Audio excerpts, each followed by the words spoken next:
Magandang araw po sa inyong lahat at muli po ay welcome po dito sa inyong paboritong programa. Dear Kuya E, ako si Luis. Isa po akong arkitekto at ang bakasyon na ito sa Palawan ay dapat sanay para makapagpahinga. Pero nagbago ang lahat nang makilala ko si Marco. Si Marco ay ang tipo ng lalaki na agad mong mapapansin. May kakaibang karisma siya. Isang tahimik na lakas. Lagi siyang nakangiti pero may lungkot naman sa kanyang mga mata. Nakilala ko siya sa isang beach bonfire. Nag-uusap kami tungkol sa mga pangarap, sa buhay, sa lahat ng bagay at sa bawat sandali parang may kung anong kumikislap sa pagitan namin. Alam kong mali. Alam kong dapat ko siyang iwasan pero hindi ko magawa. Parang may magnet kasi Kuya E na humihila sa akin papalapit sa kanya. Araw-araw, nagkikita kami. Naglalakad sa dalampasigan, nag-uusap sa ilalim ng mga bituin. At sa bawat sandali, mas lalong nauhulog ako sa kanya. Isang gabi habang nakaupo kami sa isang kubo, sinabi niya sa akin ang tungkol sa asawa niya. Oo, may asawa siya at may mga anak sila. Ang sakit. Parang may malamig na tubig na bumuhos sa akin. Pero kahit alam kong mali, hindi ko makapigilan kasi Kuya E ang nararamdaman ko. Luis, sabi niya, alam kong mali ito pero hindi ko mapigilan. May nararamdaman ako para sa'yo. Hindi ako nakasagot Kuya E.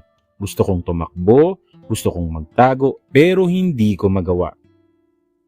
Marco, sabi ko, alam kong mali ito, pero mahal din kita. Ang bakasyon namin ay naging isang lihim na pag-ibig Kuya E.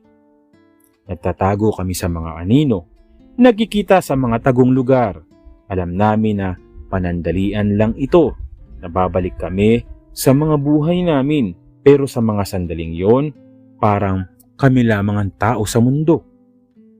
Isang araw dumating ang araw ng pag-alis. Nagpaalam kami sa isa't isa sa airport. Walang mga pangako, walang mga kasinungalingan. Alam namin na hindi na kami magkikita. Umuwi ako sa Maynila na parang mabigat ang puso ko. Sinusubukan kong kalimutan siya. Sinubukan ko na magpatuloy sa buhay ko. Pero hindi ko magawa. Laging nasa isip ko si Marco Kuya E. Ang mga ngiti niya, ang mga mata niya. Alam ko na mali ang ginawa namin. Alam ko na nasaktan ko yung asawa niya nang hindi niya alam. Pero hindi ko mapigilan ang nararamdaman ko. Ang pag-ibig parang alon sa dagat. Minsan, tahimik lang to. Minsan, malakas at mapanira. Hindi ko alam, Kuya E, kung ano ang mangyayari sa hinaharap. Pero alam ko na ang mga alaala sa Palawan ay mananatili sa puso ko. Isang lihim na pag-ibig sa gitna ng mga anino sa isla. Isang pag-ibig na hindi ko makakalimutan. Luis. Ano ba yun? Pag-ibig ba talaga yun? O ano lang, dahil lang ng kapusukan kasi nag-meet kayo doon kasi wala naman din kayo mga pinag-usapan or something. Ano ba yun? Parang kasunduan lang talaga na doon may nagmamahalan kayo o may mangyayari sa inyo doon. Kasi syempre kung masasabi mo nga na pagmamahalan yun, kumbaga, mas madadala pa kayo sa tukso na kahit na wala na kayo dun, eh, may mga mamamagitan pa rin sa inyo. Ayoko kumbaga, ayokong sabihin na wala lang, na talagang ganun lang yun, di ba? Pero parang isipin mo naman, kahit papaano, no? Kung hanggang ganun lang ba talaga, yung pagmamahalan na yun, nandun na kayo, tapos nung wala na rin. Di ba parang, ano ba talaga? Anyways, maraming salamat sa iyo. Luis, at muli po, maraming salamat po sa patuloy na sumusubaybay, sumusuporta dito lamang po sa inyong paboritong programa. Maraming salamat po sa inyong lahat.